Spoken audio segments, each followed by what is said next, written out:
Go live to the Shadow Minister for Social Services, Linda Burney. Lots to talk about. Can I first of all get your reaction to Pauline Hanson's latest gripe, this one in relation to Uluru? What are your thoughts on that?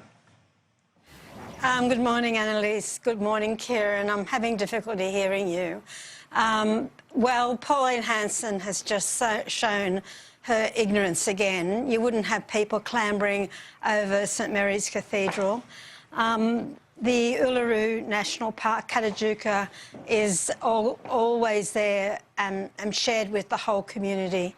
And I think you've got to respect the traditional owners, the dreaming stories, and the fact that it is a very significant place for First Nations people, and in particular the people of that area. It's just nonsense that she's out there saying these things. And if we move on to news of the day, deeming rates has been the big issue. Do you think that the government should be committing to having an independent advisory group set the deeming rate instead of the government? Look, I watched your interview with Jim Chalmers earlier, and I think what Jim has said and what I've been saying for the last few days is absolutely correct. It's not currently Labor's policy to have an independent body, but clearly seniors groups and COTA think it's important to do so. Anne Rushton, I noticed this morning on radio, said that she didn't need an independent body, that she had the resources and the capacity to do it. I think that this issue needs to be looked at in the pensioner payment review that's coming up, that the government's undertaking. We don't know very much about it, but it's clearly an issue that's important to seniors groups. It's not Labor's policy at this present time. We are saying to the government, you are the government, and really it's really up to them to make that decision. Do you accept, though, that it's not, as the Treasurer says, it's not a linear comparison between the cash rate and the deeming rate, given many part pensioners are earning more than the deeming rate would suggest, like dividends at 4.5% potentially, and superannuation at 5.5%? Well, not a lot of pensioners are getting that return, and part pensioners and pensioners, in my experience, Kieran, are very cautious, very careful people. And at the end of the day, it is the deeming rate that determines the amount of part pension that people receive. So it's that rate that's really important in terms of the main income for part pensioners. And in that context, the government has only reduced the upper deeming rate by 0.25% and the lower one by 0.75%. And what Labor is saying is that, and it's true, it's not political rhetoric, it's absolutely true. The government has made millions and millions and millions of dollars because of a deeming rate that was not fair. What do you make of the comments today from Council of the Ageing Executive and also from major business groups that there does need to be a rise to the New Start? Well, I've been dealing with this issue for some time, as you know. And Labor took into the last election a very clear policy about New Start, and that was a review. And I think many people said that you don't have a review to lower the rate of New Start. We know very well that New Start is inadequate. I know people personally, my own nephews that are two of them that are on New Start, and I know the struggle that they have to make ends meet. And they're not lazy, they're not bad people, they're on New Start for the moment. I also had a really good discussion about New Start with Ian Yates from COTA, the Council of the Ageing. And he said, and this is really important, and it's something that hasn't come up, that the profile of people on New Start is a very broad profile.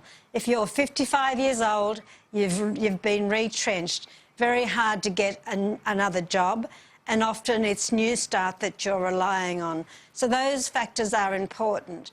Obviously, as we go into our review process as Labor, these are some of the policies that we'll review, but we also say very clearly that the review that I announced in the lead up to the election was about all working age payments, not just New Start. It seems that it's gone beyond the need for a review, though. 25 years since a real increase. Chris Richardson, the respected economist and budget watcher, the Business Council, Australian Industry Group, everyone through to the Council of Social Service, every single group that we've spoken to says it's economic sense to lift Newstart. That's very much my understanding, Kieran, of the public discourse about Newstart. And I think even John Howard said that the rate of Newstart was inadequate. Labor is clearly saying that as well. And I notice that the argument has become very much from Ian Yates and others that it would be a good stimulus for the economy. And, you know, this is a third-term government, and I appreciate very much what both of you are saying, but at the end of the day, what we've seen is a lowering of the deeming rates. We don't think that's an adequate lowering, but a lowering of the deeming rates. And the natural question is, what about the rate of Newstart, which does apply to a lot of older Australians, and it is very much at the feet of the government to consider these issues.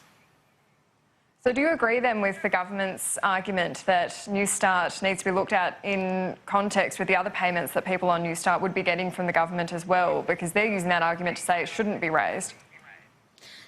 Well, I just draw your attention, Annalise, to the question that Anthony Albanese asked the Prime Minister on the Thursday of our first sitting week, and it was a direct question. Do you think the rate of Newstart should be increased? And the Prime Minister flatly ruled it out. Now, I'm not going to try and answer questions for the government. That's not my job. My job is to advocate on behalf of people and to keep the government to account, and that's what I intend to do around this issue and others. And on recognition, we've seen the initial speech by Ken Wyatt, some doubts raised in relation to the statement from the heart, particularly the voice to Parliament. Where are you thinking right now? Because obviously we've been here before. Sure. There's been a sense of optimism only for it to fall over. Yeah. Do you think this is doable in the next 3 years? Thanks for that question, Kieran. It's such an important question, not just for First Nations people, but for all Australians. And I do think it is doable. There is a long way to go with this question, obviously. But when you think about what the Uluru Statement said to the Australian Parliament, and I am so pleased you've asked this, I want to make this crystal clear, particularly for some of those people that are trying to muddy the waters.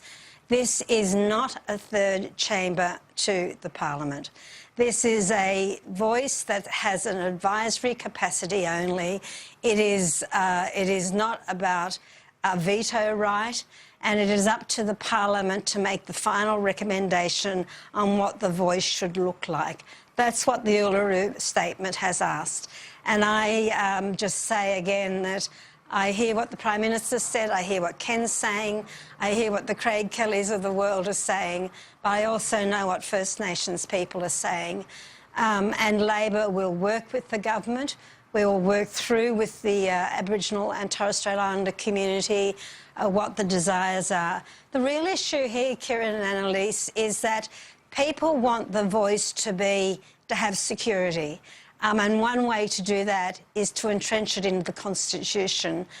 We are still all very burnt, and the community is still very burnt about what happened to ATSIC under the Howard Vanstone regime, and that was the disbanding of ATSIC. And people are very exercised by making sure that whatever the voice's final form is, the entrenchment of in the Constitution means that it cannot be gotten rid of. My sense of this is a bit like a bit similar to the marriage equality discussion. When it's all said and done, people will worry will ask the question, why was this so difficult? It has no third chamber status. Hello, people, get it through your heads. Linda, Burney, thank you so much for your time. Thank you so much. Now, protesters have again clashed with police on the streets of Hong Kong, calling for a controversial extradition bill to be officially withdrawn and for the resignation of leader Carrie Lam.